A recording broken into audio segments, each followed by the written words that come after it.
Hey guys, welcome back. This client just got this laptop and they complained about it not starting up when so this is the laptop. It's pretty it looks in a bad shape, but we're gonna fix it. Ain't nothing too big, ain't nothing too rough, ain't nothing too spoiled. We'll fix it. So we're gonna discover the problems together. All right. Now what we're gonna do is we're gonna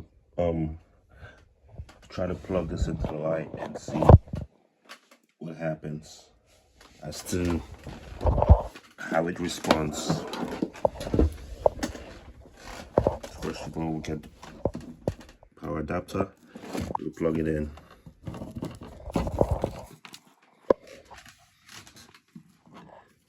Now, when you try to power it on,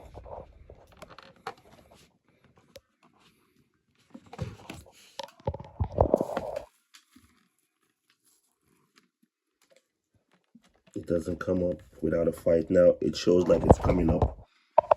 You see the light, it will go off after some time. That's what the client said. Light has gone off, the light is plugged in. Now, that will not happen if it's not plugged in. It cannot come on if it's not plugged in, right? So what we're gonna do now is we're gonna take our time and we're gonna diagnose the problem of the system. So gradually we're gonna open the components of this laptop, and then step by step we're gonna take apart everything and put it together one by one so that we can isolate what the problem is. So follow, guys. So if you're not following my channel, please like and subscribe. You'll learn a thing or two on how to do these things yourself.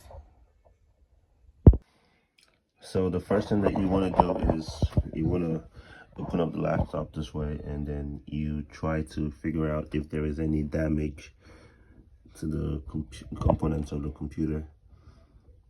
And it doesn't seem to be any physical damage, which means it's going to be a visible damage. I mean, something that's a component that's dead or something.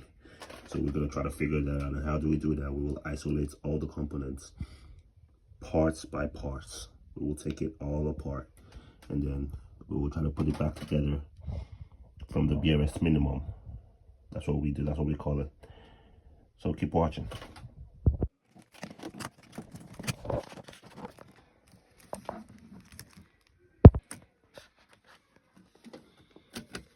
Okay, so we were able to get it open from here. So what we're going to do is we're going to disconnect the keyboard.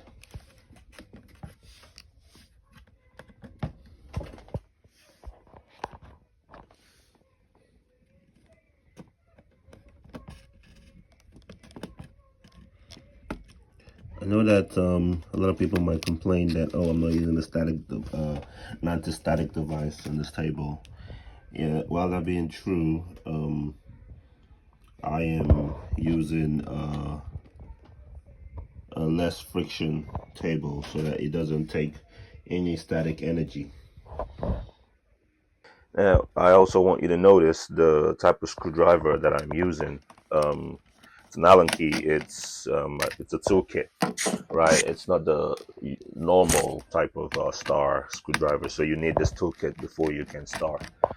To get one, you can look for a link somewhere on the screen. You will be able to click and get a complete set for yourself. So I've been able to expose the motherboard like this. Now we pick out all the components gradually, because first of all, before you pull out any components, you have to make sure that the motherboard and the casing, and this is called skeleton of the laptop, you know. So we're gonna make sure that it's properly securely removed, so that you'll have access to the motherboard, and then you'll be able to isolate any of the components that you need to change on the laptop. On the board, you will notice that there are some inscriptions like this. You see this triangle? It's always going to inscribe and tell you that there is a screw that is supposed to go in there on the motherboard, because while there are a lot of openings You don't know what is supposed to still be on top of the motherboard. So there will be an inscription like this, tell you that a nut is supposed to be here, right? This one came out of here. Yeah, you keep looking to see if there are any more inscriptions. Any inscriptions you see will have a screw in it. That's how you know how to return the screws where you brought them out from, where you remove them from. This one, you see the inscription here? You can see a triangle is directing you to this one. So you take it out.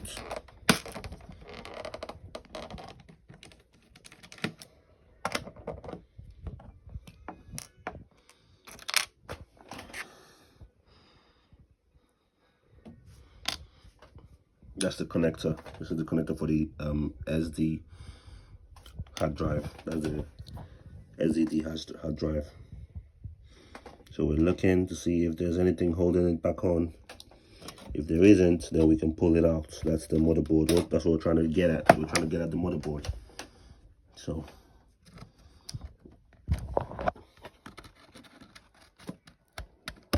this, make sure that there is nothing. You have to be extremely sure, because if there is something holding it on when you try to pull it, you can just cut it.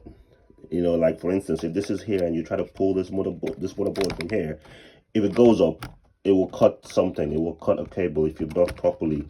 Like for instance, look at this right now. You can see that these flat cables, 1 and 2, they are underneath the motherboard. So if you just pull it this way, you will cut it. So you have to be extremely careful. This is actually where you apply some caution, some care. So we're going to take it easy. We're not going to pull it out from here. We're going to try to pull it up from here.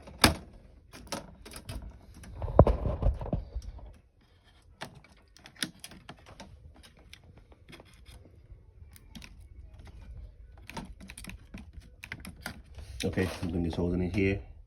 We'll come back here and then look at it. Just see, I was being careful. That's how I could know that something was holding it here. So look at what is holding it. There's a connector here, and then I have to pull it out. Pull it out, and then it will come out easily.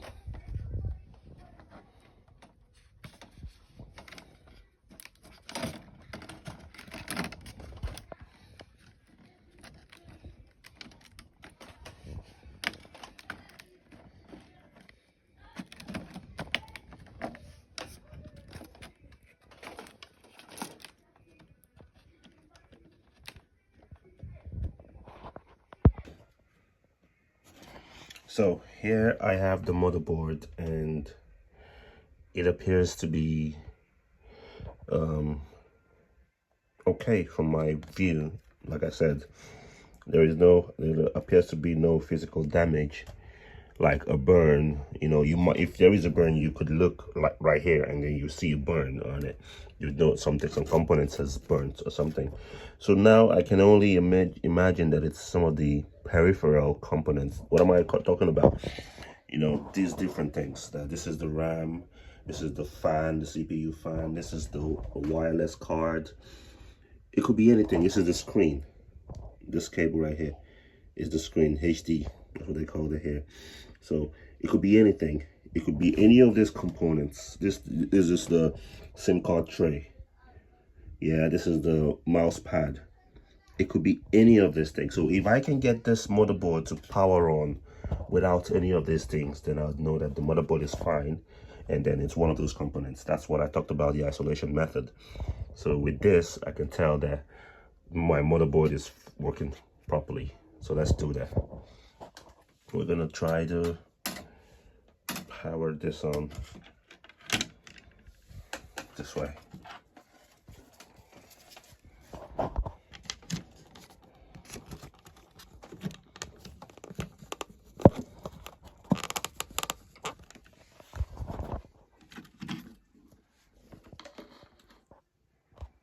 Now what am I trying to do? I'm going to see if I try to power it, if it gets hot.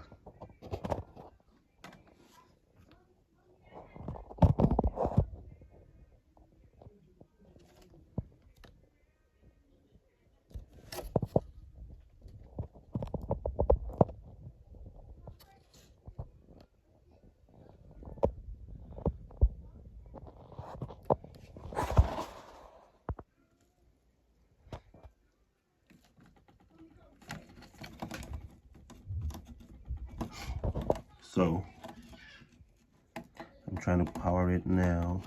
So now it turns on. You can see the power on. Let's see if it goes off like it does. If it does, now it goes off, so it means the motherboard without any components is still faulty. So I can tell that the motherboard is the problem. So in this case, what do? We replace the motherboard because the processor is on board. If it wasn't, we would have been able to change the processor, and just because most probably it will be the processor that is not functioning, right? So we're going to change the motherboard in this case. So the motherboard got delivered, and I put the motherboard back into the laptop. And if you want the video, you can leave a comment below saying video, and I will send it to you how I coupled it back together. Okay, so what we're gonna do now is we're gonna do the installing of the BIOS. That's the first thing we do after the setup. What we're gonna do is trying to do the BIOS update because the new motherboard was just replaced. So the BIOS is gonna try to update, and afterwards I'm gonna clean out this laptop because it's looking so dirty.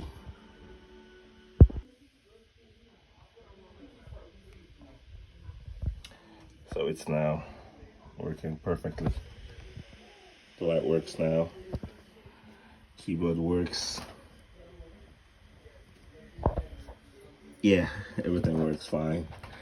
So that's it. We succeeded.